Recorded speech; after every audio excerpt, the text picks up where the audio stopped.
¿Qué tal, amigos? Buenos días, bienvenidos a Entrevista al Amanecer por Venevisión. Les saluda Gregorio Rojas. Aquí estamos como todos los días, comenzando la jornada con los puntos de vista de los protagonistas de la vida nacional. Hoy nos acompaña en el estudio Rafael Narváez, coordinador de la Asociación Civil Defensa por los Derechos Civiles. Bienvenido, gracias por comenzar el día con nosotros. Un gran abrazo. Hablar primero de la situación de los venezolanos que emigran. Hay una situación bastante complicada, gobiernos que facilitan los trámites para los venezolanos, profesionales, otros que controlan, como el caso de Guatemala, controlan y restringen más el ingreso de los venezolanos a su país. ¿Cuál es la condición actual de los venezolanos que emigran? Bueno, en primer lugar hay que destacar que Venezuela no tiene la tradición de emigrar a otros países.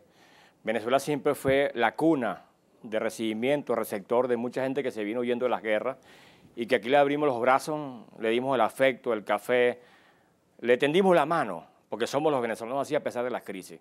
Sin embargo, cuando nosotros hacemos un balance en materia de derechos humanos, observamos que hay un desplazamiento forzado que los venezolanos tienen que asumir porque la situación de Venezuela es sumamente complicada. Quien no lo quiera aceptar es porque lamentablemente no vive en este país. Aquí hay un país devastado, en donde no hay posibilidades de conseguir los alimentos. Hay una hambruna que camina por las calles y se ven venezolanos como zombies caminando buscando un efectivo que no se encuentra, combatiendo el alto costo de la vida, una hiperinflación, y las oportunidades son escasas, pero cuando también toca lo que tiene que ver con la falta de medicamentos y hacemos el balance con los expertos, nos plantean que el 80% de déficit sigue creciendo en materia de lo que son los medicamentos, por ejemplo, los hipertensivos.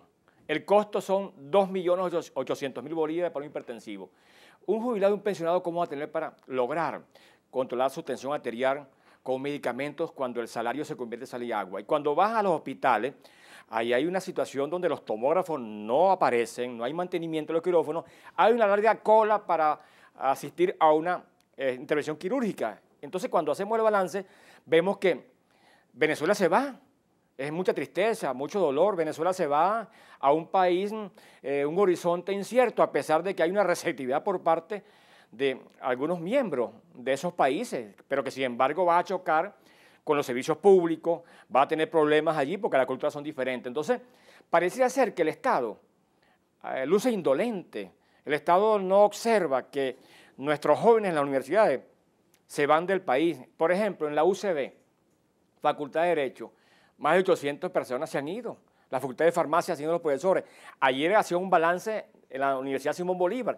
Se van los profesores buscando otros horizontes porque el sueldo no le alcanza para surtir su casa en materia de harina pan, en materia de carne, de pollo. ¿Cuánto es el kilo de carne? 700.000 bolívares. ¿Cuánto cuesta el pollo? 300.000 bolívares. ¿Cuánto cuesta el kilo de cebolla? 180.000 bolívares. Entonces, así te vas. ¿Cuánto tienes que tener a la mano? Son 7 millones de bolívares semanalmente. Al mes son 28 millones. ¿Y cuánto ganas?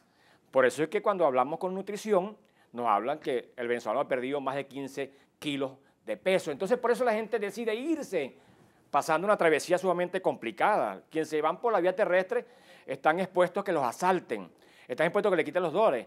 Y ahí compartiendo la comida unos con otros, el diablito, el pan, es decir, auxiliándose como venezolanos, durando 7, 8 días por carretera, una travesía difícil, donde cuando el guardia no te quita el dinero, te quita los alimentos.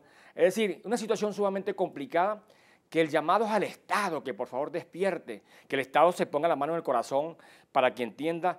Es una política pública por parte del Estado que se disperse el talento e incluso hasta la clase D y E, que como derecho humano se me hace difícil hablar de eso porque todos somos iguales ante la ley, pero se han ido sin ningún título. Se han ido porque buscando un horizonte para mandarle comida a sus hijos que están aquí, que a veces deambulan por la calle. Entonces, ese diagnóstico tiene que llamar la atención al corazón del Estado.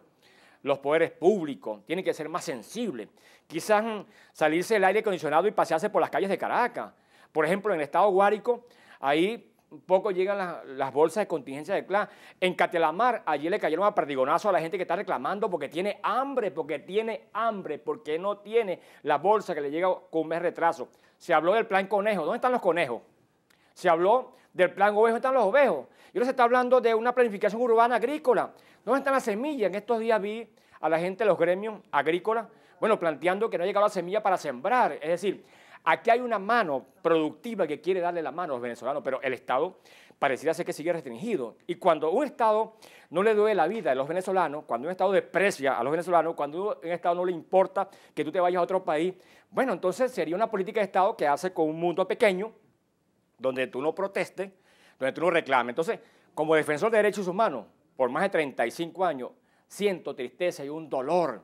Y yo estoy dispuesto a sentarme en una mesa con quien sea para buscar un punto de encuentro de lo que yo he denominado las mesas por la vida, la alimentación, buscar la alimentación, quitarnos ese plurito de la mezquindad, de esa pelea, ese contrapunteo con los empresarios, buscar un mecanismo de producción, buscar surtir a estas tierras, llamarnos como hermanos venezolanos, porque aquí el hambre no tiene frontera, el hambre no tiene color político. Y cuando vamos a la medicina, bueno, ¿cuántos han muerto de diálisis? 20 personas, en el Zulia 10, en Barquisimeto 4, en Anzoátegui también mueren los neonatos. Y los que están muriendo de cáncer, los niños que están en el hospital. Es decir, es un balance sumamente triste.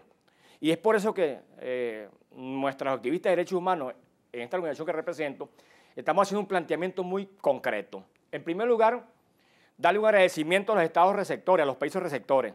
En segundo lugar, exigirle a ACNUR, que plantea el comisionado en materia de refugio de la ONU, que le demos a los venezolanos un carácter de refugiado. ¿Para qué?